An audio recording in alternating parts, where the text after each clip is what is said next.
Members of the company, this is your Places call. Places, please. Places for the top of the podcast. Places, please. Get ready for a behind-the-scenes look at the glitz and not-so-glam of Broadway, education, and everyday life with Uncommon Sense. Join hosts Christopher Smith and Sharna Lopez as they bring you the best stories and shenanigans that seemingly prove how elusive common sense can really be. So take a little time for yourself to hang out with the dynamic duo Charnopher. And no leaving early, because you might just miss that 11 o'clock number. Stand by music. Music, go. Uncommon sense, the 11 o'clock number.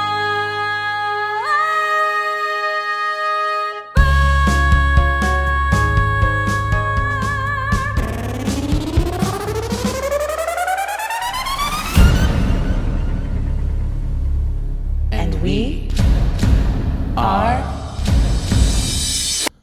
Charnopher.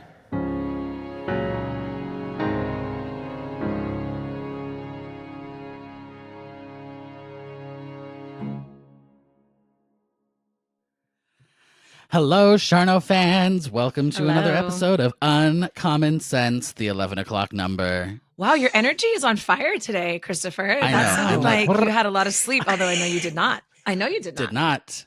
Literally had 6 hours. Yeah, I feel like being a parent is just like consistently not sleeping. I'm not a parent. That's also true. Yeah, After, it is. Until it a is. certain point. Hey, spoiler alert, we have a guest. We have a guest today. Just in case you didn't hear the extra voice. Yeah, exactly. That's just the voices in our heads. They're coming outside out loud. At this point, yes.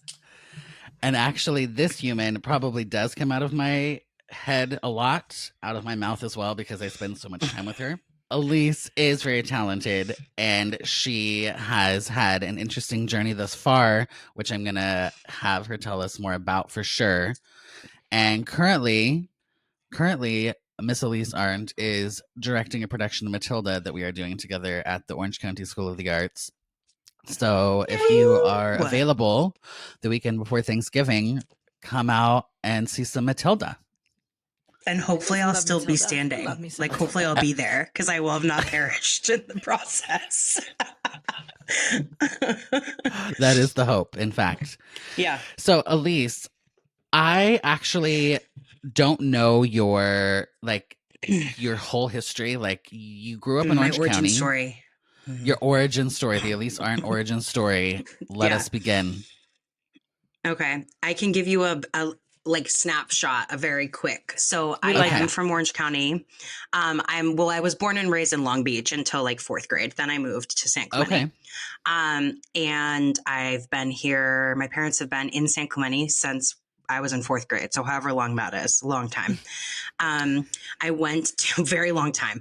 I went to St. Margaret's in San Juan, but I went to an arts program called CCA, California Conservatory of the Arts, after school. And it was kind of similar to like any of these after school arts programs, but we had really amazing, hey, that's amazing faculty. There she is. There's the dog. She's so crazy. We should just introduce the dog. I feel like if the dog is going to be Come we're on dog people. Sorry, this is Cozy. Hi, She's Cozy. really loud. Hi there, little guy. Very, very loud. Hi there, little lady. Yeah, she's very Look at her loud, ears. and she doesn't mean it, but she kind of She doesn't mean it.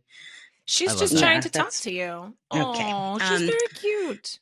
She's very cute. She's a good dog, but she is a barker. It's the combo of breeds is crazy. It's like Chihuahua, Pomeranian, Jack Russell Terrier. So it's basically like psycho. Jack Russell and Pomeranian and Chihuahua. Yeah, in the And same Chihuahua. same body. No wonder. Same No body. wonder you have a little bark.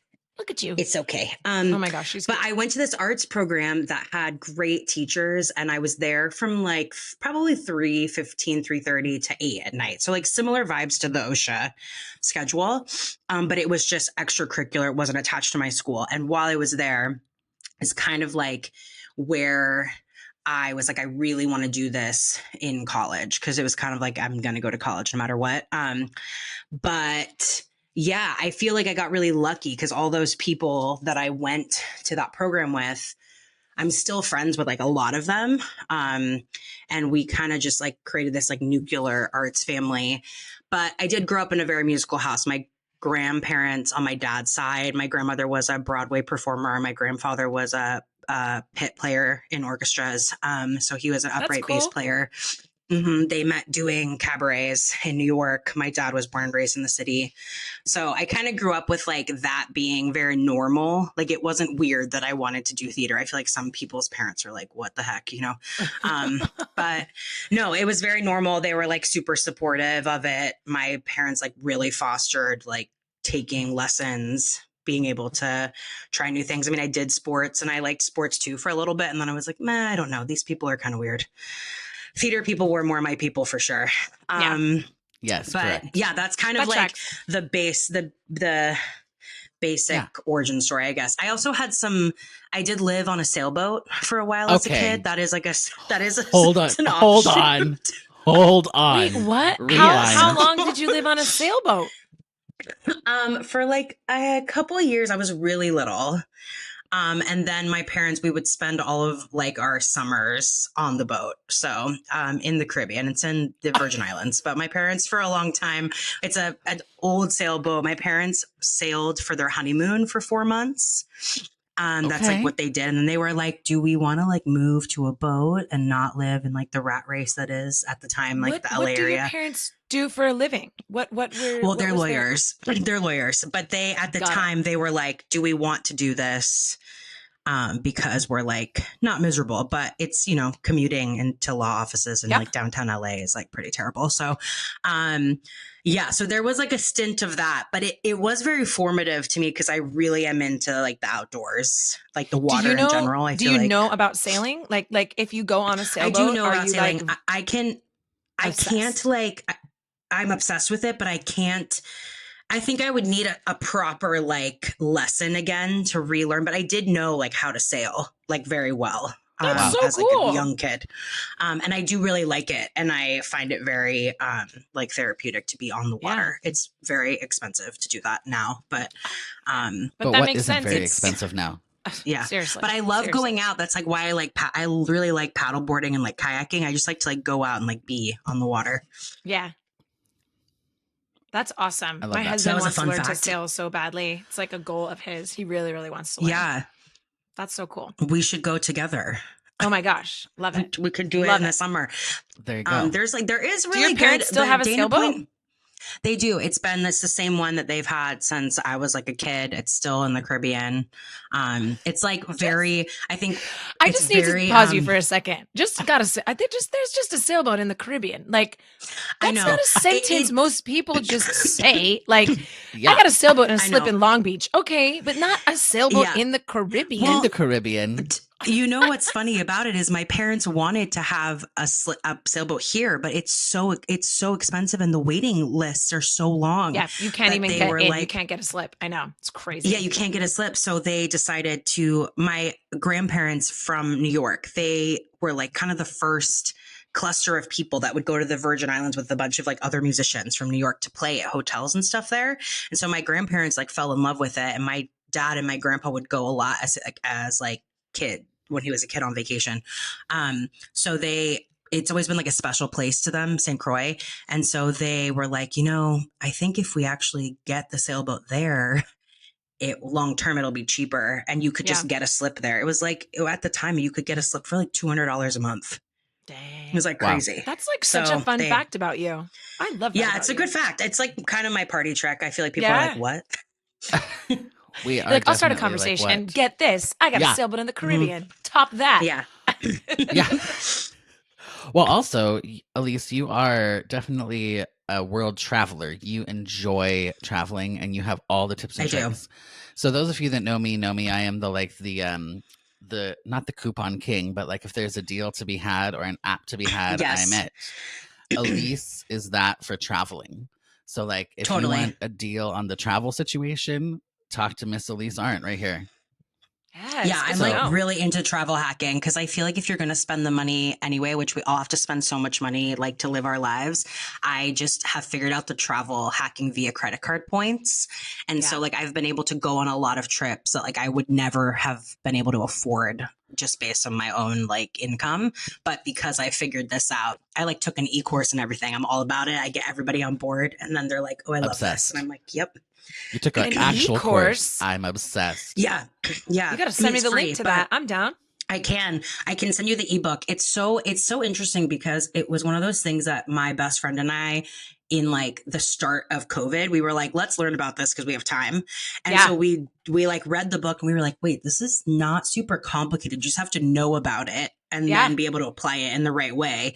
And it's easier when you're just traveling with one. I mean, I know for families, it's harder because you're buying more tickets and stuff, but there are a lot of people on the Facebook group that like have taken this course that are like, I took my family of 6 to this place and it cost this amount of money instead of that. And that's really cool. So yeah, really into that, really into travel. It's like where I spend the majority of my money, I would say, over other stuff. That's not a bad place to spend your money. I think that's when I just like experiences. I think that's kind of my, Well, and, you know, I traveled to Europe this summer with students and the whole time I was just like, it's so important for us to see different places, different cultures, different environments, different food, different energies. Like I came back and I told my husband, I was like, we've got to get our kids out. Now, you know, they're still young, but I think the sooner you can sort of expose them to I just think it's interesting and it helps people, kids, older, middle-aged, whatever, sort of be more well-rounded in themselves, right? Like we live in this bubble in particular where we live. But you don't really realize it until you've stepped out of it. And then you're like, whoa. I think it's just awesome really, that you're doing that. Yeah, I think it really helps with like adaptability too. You like learn skills when you're traveling because you have to be flexible and you have to like ask strangers for help and you have to like get lost and like it's all this kind of like basic stuff that I feel like we don't do a lot anymore because technology is so helpful. But like kids don't really like get lost anymore, like playing outside. They just like play in their yard and go back inside, you know? Yes. But like, I feel like a long time ago, kids would be like running around the neighborhood and like would have to be like, oh, like, I don't know where I am. Isn't that so, but it's so true. We were just, this is so crazy that you bring this up because I was just talking last night with my husband, a conversation. It was related to baseball because he coaches baseball, but he's talking the same thing. He was talking with a parent after the game about how like our kids don't want for anything anymore. Right. And it's not necessarily a bad thing, but there's no more FIO, as Christopher and I call it, figure it out. It's more like, I did it for you. You're awesome. And they are awesome. And they're great kids. But like, we're falling into this trap of like, you know, even this morning, my daughter, who is pretty self-sufficient, is like, I can't find this. And I'm like, did you look for it? Like, right. Correct. And they're like, no. Figure it out, you know? And same thing. Yeah. The outside thing is huge. I remember as a kid, we would go outside and it would just be like, okay, come home when the lights go out on the street. I know that sounds ancient, but it's true in that you didn't have the ability to constantly be, Mom, can you do this? Dad, can you help me? Grandma, can you get me here? I'm at this place. And you had to be a little more self-sufficient. I totally agree with that. Like getting lost aspect, right? Figuring it out. Yeah, totally. I know. Totally. Wow. Totally. So since we were talking about the travel, Elise, do you have like a top 3 experiences or travels that you can name that like, these were like my top 3? Yeah. I mean, I think Japan. I went to Japan this summer and it had been like a very long time coming. We tried to go in 2020 before COVID hit. Definitely Japan because it was so culturally different, but also everything is so effective there. Like everything runs efficiently. All of their like transit, all the way that they kind of have set up their cities, everything just works so well, which is, you know, really nice coming from a place where it feels like everything doesn't work at all. Yeah. And also at the time we went, I mean, it's still relatively cheap, but it was really cheap for Americans to travel there with the just the currency. So that was really nice. All the food was great. Not like a single worry about like getting sick from food, which was really nice, from like street food to really nice restaurants. We didn't really have a bad meal. So that's number 1. I think number 2 would probably be, it's hard, but Belize. Super unexpected in the sense that like I knew I was going to like it because it's really lots of water stuff and it was great snorkeling, but I just was it's such a beautiful place. At the time it was like still kind of untouched by tourism. I would say it's been more popular in the last couple of years, but the people are so nice. It was just like the nicest, most friendliest group of people That's I've how I ever felt met. about Costa Rica. It's exactly how I felt about think, Costa Rica. Like I knew it was going to be tropical, it was going to be beautiful, but like the people and their so love nice. of their country, I was like, I love these people. They were awesome. Same exact. Yeah. I think like a lot of Central America and South America also has just a really big love for like family. There's like a really big emphasis on family. So I feel like you see them like interact with their kids in a different way. I don't know. That's like something I noticed in Belize. Like their kids are working in the places with them and they're like doing a lot together, which was cool. So that, and then I don't know, I've been really lucky to like travel so much. I went to Bali and Singapore, and that was just for me as someone who like loves yoga. Bali was really cool because there's a lot of people who have opened huge centers there for wellness. So I got to go to like Pyramids of Chi, which is like this is going to sound so woo woo, but it's fine. It's like this ancient designed pyramid structure where they do sound healing. So I got to go there. It's always wanted to go there. And then the yoga barn, which is like huge mecca for yoga. They have like 100 classes a day. Yeah. That's awesome. Yoga barn? Like it's called the yoga barn. You love that. You should see it. I was like, I think I might move here and just live in the yoga barn. I'm sure it's beautiful. So what that leads me to my next question. How did you end up on that yoga sort of health focused journey and wellness situation? Okay. So being a performing artist, I think is like can be really detrimental to your mental health. At least at the time, maybe not so much now, but I don't know. I think still. Yeah, I think still. So we work with the kids who I'm like, you need to do yoga. I think for me, it was in high school. I took class at this little studio in San Clemente. At the time, it was called the Sauna Fit. And it was like a tiny 1-room studio. And yoga really wasn't, I don't know, that was, how old am I? Yeah. I mean, it was like a solid 20 years ago, you know? I mean, and yoga hadn't had this like popularized explosion yet. It was like happening, it was a little, but it wasn't like not it is taboo, now. But it was a little like, okay, only the weird people do that. Yeah. I remember that, that kind of when it like started 100%. And you're like, what are they doing? Yeah. Only the weird people do that. And I was like 15 doing it. So like people were like, what the heck? And my best friend at the time also, we're still best friends, but it was like extra woo woo. And I joke now that all the stuff she was doing then is like now popular. Like she was like cleaning her house with like vinegar instead of cleaning supplies. And we were like, what are you doing? Like just use the Windex, you know? And she was like eating gluten-free and people were like, why are you like this? And now everyone's gluten-free. You know, it's just like so funny. But she set the trend. Yeah, I think she set the trend.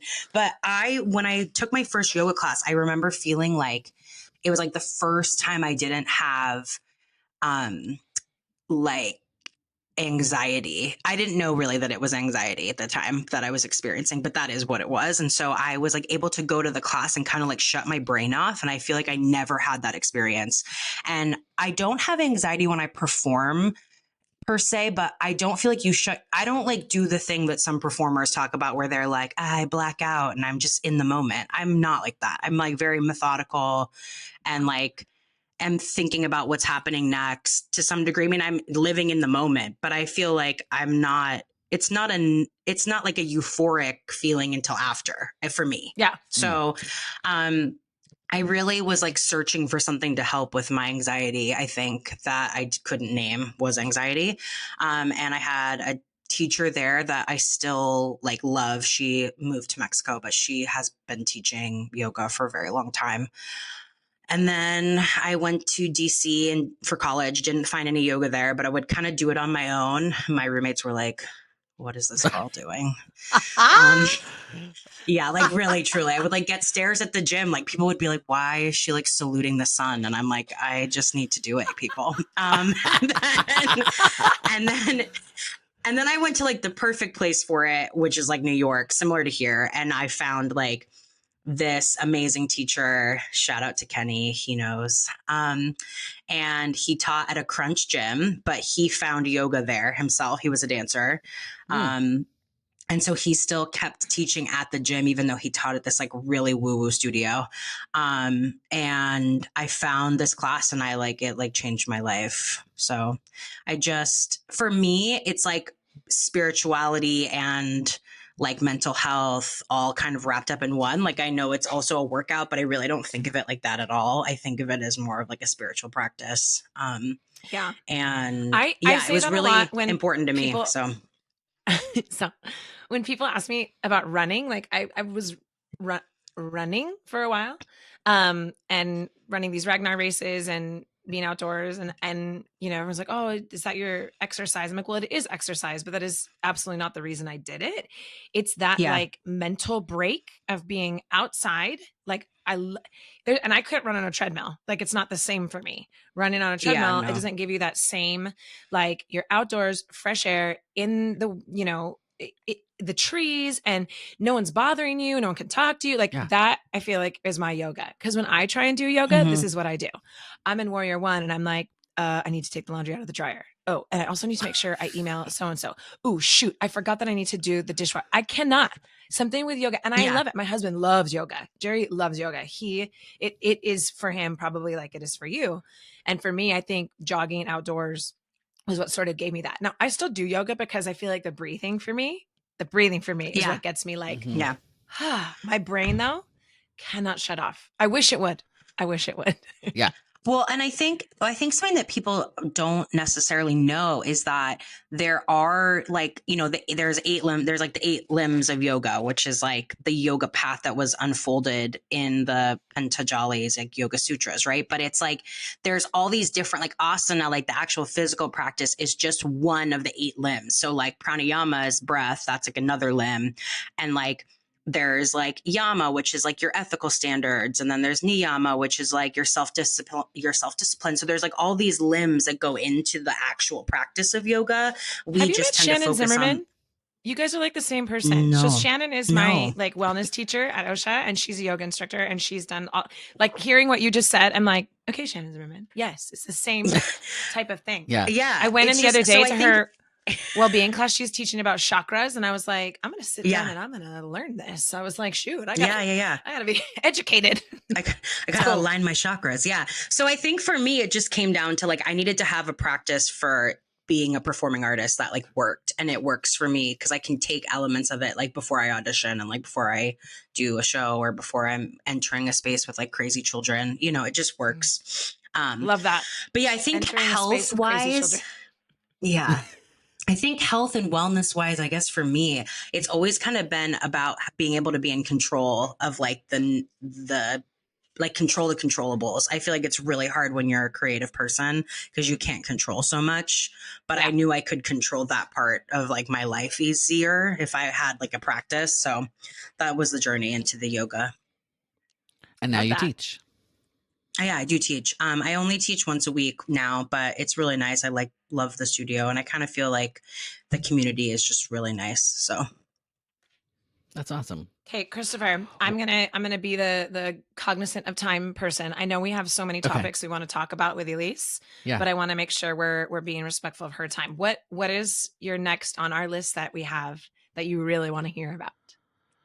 I must hear about basically your journey to and from New York and et cetera, et cetera. Okay. So I knew I wanted to live in New York. I had spent a lot of time obviously like visiting because my grandparents were, lived there forever, even though they lived out in the valley when I was a kid. Like they would be in the valley often. They would go back to the city for stuff. And so I would get to go with them, which was really cool. So I always wanted to live in New York. I thought I would go to college in New York. I didn't get in. Boo-hoo. It's fine. I got like waitlisted at a couple places. I was like devastated. So I feel like I get the seniors. Like when I see them, it's like, I really understand. I mean, everyone understands great disappointment, but I do understand that feeling of like wanting to go to this school and like not getting in. And so I ended up going to school in DC, which is kind of like full circle in a strange way. My paternal grandmother, so the one who was an actress, I keep referencing her. She is like my twin. Like we're like clones in the way we look and also just personality, kind of our paths. But she was raised in the DC metro area and went to college in DC as well. So it felt really strange to like be drawn to a school in DC that I never thought I would go to, but I ended up going to American University. And I knew like when I visited the campus, I was like, oh, I like need to go to college here, which was really interesting. I like had that light bulb moment. But I kind of knew even freshman year, I was like, I'm going to go to New York when I graduate. That was like in my brain. So I graduated in June. I went to New York in August. I lived across from the Gershwin in this like renovated. It was not a 2-bedroom. It was a 1-bedroom that had been converted into a 2-bedroom. The hallway, you couldn't even like, you couldn't even like extend your arms all the way to the hallway. Like you had to like, like you couldn't be like in the hallway. Sounds like our last interview with Jen. Same exact situation. Yeah. Like you could stand in her apartment and touch both walls.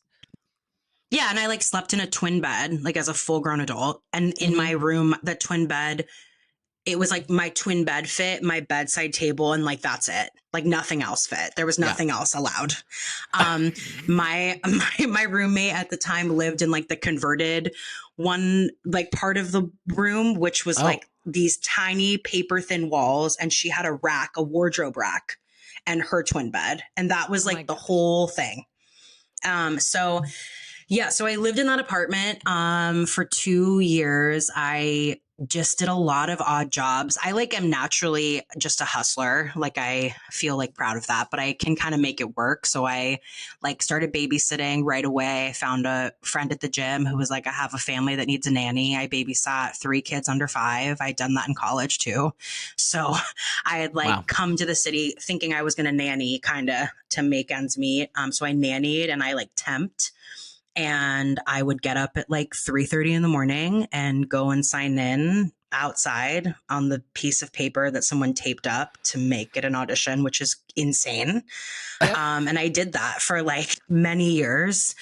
I did that for many years, for like 7 years. So it like grew. I mean, instead of babysitting, I kind of transitioned into teaching artist work. I found a friend who was working for this woman who started a teaching artist company. And that was really cool. It's like she took a chance on me teaching. I mean, I had like taught at camps and I had babysat, so I was good with kids, but she was like the first person to give me like a real teaching job. So I would go into these really elite private schools in New York and we would teach theater and dance after school. And that was like a whole crazy experience in itself, because you're like living, I mean, for us, me and my friends at the time, most of us were like actors who were struggling to survive. But then you were like going and teaching at these schools where like, it was just, I mean, the kids were spending $50,000 to $75,000 to go to kindergarten a year. That is gnarly. And you just saw the like difference. And, you know, like New York is like such a place, I mean, similar with here, but where there's like so much wealth and then there's like so much poverty and also just so much in the middle that's like just struggling to get by. But I learned a lot about teaching through that job because we were coming into other people's spaces. So we didn't have like our own space. We were going into like the classroom or going into the theater that the school had. And so it really taught me to be like adaptable as a teacher early on, which I think has served me well, which is cool. So I did that and I auditioned and I booked shows, and I like would leave to do shows, you know, for 2 months, then come back. But like you're doing shows in like the middle of nowhere, Connecticut, the middle of nowhere, Ohio. Yeah. And you're getting paid literally, we would joke, we were getting paid like beef jerky and points. Like you were getting points for your equity card. And like you only made enough money to buy beef jerky. Like I was making $200 a week. It's like insane. Wow. That's crazy. Paid beef jerky and points. That's what we sentence. Beef jerky and points. Yeah, that's a t-shirt. Popsicle stick sentence right there. Oh my gosh, But I feel like I did that whole like New York thing. Like I mean, it was super unsustainable. But it also was very formative and really taught me the art of like auditioning and hustle. Because I would audition pretty much every day of the week. Man, that is crazy. Yeah. So I did that. And then I started working on my one-woman show, which I had the seed planted in college. I had a professor who was like, you should do something with your grandma's story. It's really cool. So I was like, I don't know what does that mean? Do something with your grandma's story. It's really cool. What does that mean? I was like, I elaborate, don't know what that means. Please, please elaborate on that. I basically started writing it like a paper because I was like, I don't know how to write a script. I don't know how to write any of that. So I basically was like, let me write a paper about her life. And then I kind of broke it apart. But I worked on it in New York for 3 years. It was like a 3-year process. I went through like 2 readings. I did a reading at the, I did a small reading in a room I rented at Pearl. Then I did a reading at the Drama League. Then I submitted it to the United Solo Festival in New York, which is the biggest solo festival that happens in the States. And so I got accepted. It got added. You get 1 date when you do the United Solo Festival. And then it got added a date because it sold out, which was great. And then it won Best Solo Musical, which was great at the festival. So cool. Wow. Yeah. And then I had kind of connected with this woman who was like, hey, we have this small theater in North Hollywood that might be interested in doing this. And I was like, cool. So I brought it out here the year later and we did 2 weekends, maybe 3 weekends there, which was really cool. Did you write the music for it? I didn't write the music. So the music is all music that my grandmother sang in her life. Got it. Whether it was like shows she was in or her cabaret act, but she was the original standby for Hello Dolly for the entire run. So we do like a Hello Dolly medley. We like tell a lot of stories about being and it is kind just of like, you? It's just me. Yeah. I feel like the Chance Theater would be that smaller little venue in the Chance. Yeah. I mean, I don't know the show, but I feel like I was just thinking in my brain, like, where could you perform that again? Because it sounds really interesting.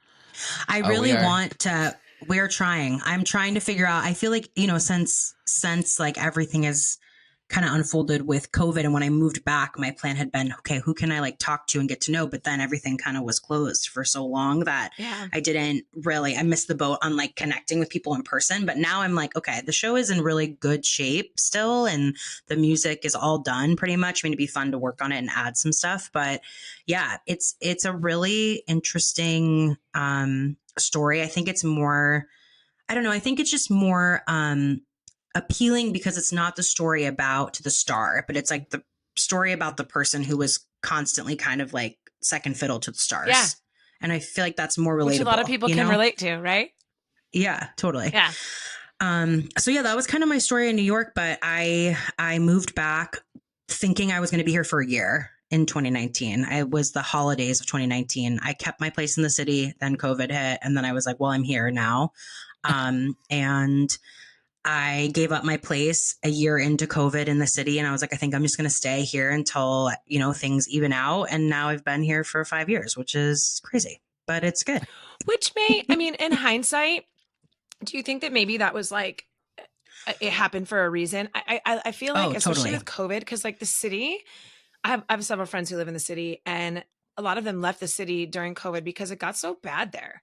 So they moved to Long Island or they moved to Brooklyn. Like they didn't leave New York, but like the city itself, I don't know, maybe you like dodged a bullet, so to speak, in being out here during that time. Yeah. And I think I was thinking how weird it was that I'd had that feeling leading up to it, like leading up to my leaving. But basically the spring of 2019, I'd had this inkling, like, I think I need to like take a break. And I like kind of like, I was like, I don't know. And then like the summer came and I was like, okay, this is like still here. And I was like, I'm just going to go. I'm going to go in November and I'll find someone to live in my room in New York. I'll go home for the holidays and I'll like reassess and I'll figure it out. But it was interesting that I had that inkling because I really do think it was like a blessing because it would have been really, really hard to be in the city during that time. And I think it also, I felt really happy that I got to leave on my terms, if that makes sense, instead of being forced out because of COVID. It left me with a lot of like really good memories. A lot of my friends who were there during COVID, I feel like they have a lot of trauma from being in their apartment for 2 years and not being able to do anything. So yeah, that's kind of like the long and short of it. But yeah, I came out here and I started teaching at a studio here. And then I started, I signed with an agent and I still audition mostly for TV and film out here. But I would like to get my show up and running. And I would like to be in a musical again. I've been trying to audition more for musicals now that we're, Yeah. Well, I know that we're up against the clock a little bit, but is there any like fun anecdotes from either like a TV audition or any other audition that is like, what's happening around me and why am I here and why do I not have this on film? Yeah, there's a lot, especially during my time during my time in New York, there was a lot of stuff happening that like, I mean, might not be allowed now. But yeah, I mean, like, I just imagine, like, I just like visualize this. It's like February 14th. It's like Valentine's Day. And my single ass, am I allowed to say that on the podcast? My single ass is up. I'm saying it anyway. Sorry. I'm up at 3:30 and I'm like in line in like a giant puffy coat with a rolling suitcase because I had to go to this audition and then I was going to teach. And then I was going to work at a bar. So I had like 3 different outfits in this rolling so right. bag. That is the life. So the people right now who are listening to this that are like, I'm going to be doing the Broadway hustle, New York hustle. No. This is what it is. Like that is exactly it. My sister did it. It's the exact same story. It's so true.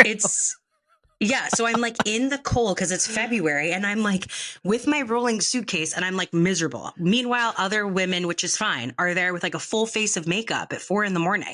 and their hair is curled. And I look like an actual like bridge troll. Like I'm a bridge troll until I'm a bridge troll until I have to look good and then I'll look fine.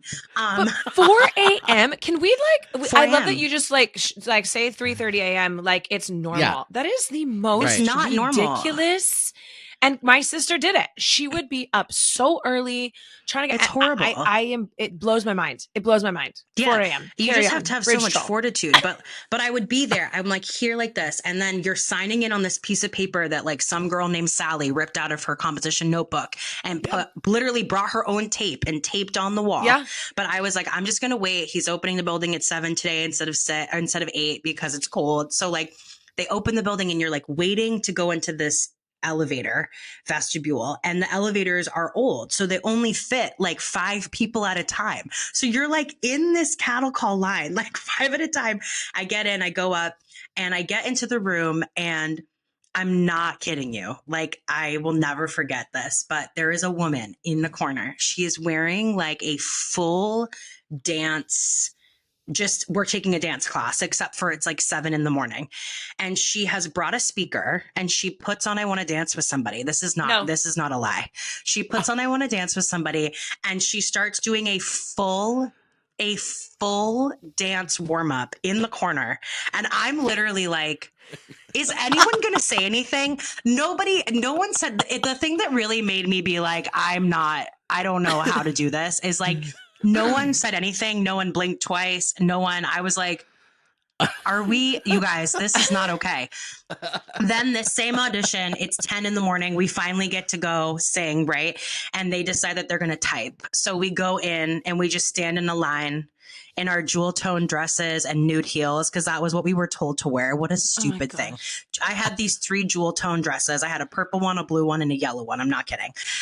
And we're like standing there and we're like, smiling. I'm smiling for people who can't watch this because it's a podcast. So I'm smiling. And then they literally just keep 2 people. And the man who is working at this theater like goes down the line. I mean, it's so gross. Like when you think about it, it's just like so yeah, that's an anecdote. It was just that whole morning. I remember that morning so vividly. Like I feel like there's so many things I don't remember, but that morning I really remember so vividly. And it's so I know it's different now in some ways and some ways not. And I think that it's one of those things that and that story is hilarious in and of itself. But I think it's interesting because that is this industry. The industry is like, you're just not what we're looking for, right? And it sucks that you had to be there at 4 and you had to have all that experience. And you had a wackadoodle lady in the corner, trying to do like a full and but you put in those hours of time for somebody to just be like, no. I think with the new digital age, it's a lot easier because you can see things ahead of time a bit more, but it's still that like, nope, you're not it. And you're just like, I didn't even do anything. Like I just stood here with a smile. there's like those stories, and then there are the really cool stories. Like I went to the Hairspray open call when they did Hairspray Live. I decided to go. I had been out until 2 a.m. the night before, and I was in line at 5, and I went and I got a callback, and I got to do all the callback material for Tracy, like for Jerry Mitchell, and that was amazing. Fun. That does happen, but like it's really like you just have to be so you just have to have a lot of fortitude. That was like that's the word that I just come back to. Yeah. That makes sense. It's a hustle. Oh gosh. Hustle's a great word for it too. Yeah. The hustle and the fortitude. And we've talked with so many people, and we've talked a lot about these scenarios where, you can get something handed to you. My friend Jen that we interviewed, it's like there are people who just get to New York and their magical life begins there. But then it can also stop in 1 second. Your show closes and now what, right? So it's that ever churning, like, you're never kind of set. You're always having to have that in the back of your mind. Like, I got to get the next gig. What's my next gig? What's on the horizon, Yeah. Because otherwise you get I feel like we need a part 2. Beef jerky. I know. Beef We can jerky. do a part 2. do. We should do a part 2. Let's do part 2, because I think this is important if the kids listen. It's important for them to know. Great. Well, we can do a whole can- episode. We can do a little pause here, and then we can be like, hey guys, cliffhanger, come back and we'll talk about all the other things on the next one. I love that. I love it. We could even just do like a little teaser of one bullet point on here is prison teaching. I don't even know what that is. So we'll just cliffhanger that. Prison teaching. Yeah. Okay? Learn about my time teaching in the juvenile hall. Yep. Yeah. So we'll have Elise back on our next episode, because she's so graciously offered that. That sounds fun. Love it. All right, Charno fans, thanks for listening. Like and subscribe on YouTube. Follow us on Instagram at Charnopher Official. Check out uncommonpod.com. Learn more about us. Maybe get some merch. And on that note, Charnopher out. Yes. And Elise too. Elise too. Love that. I love that she's like, cool, we are all on a hard out. So episode 2. Okay. Yeah, episode 2. That was perfect. This concludes another episode of Uncommon Sense. If you're ready for more of this fresh, hilarious, and unique perspective on the world of entertainment, education, and life, be sure to subscribe right now to catch every episode. If you gasped, laughed out loud, or even snorted, share the show with your friends and aspiring entertainers, because, let's be real, sharing is caring. For more Charnopher, tune in to their witty insights by checking out the website uncommonpod.com or connecting on social media. Tune in next week and get the real insider scoop on another episode of Uncommon Sense.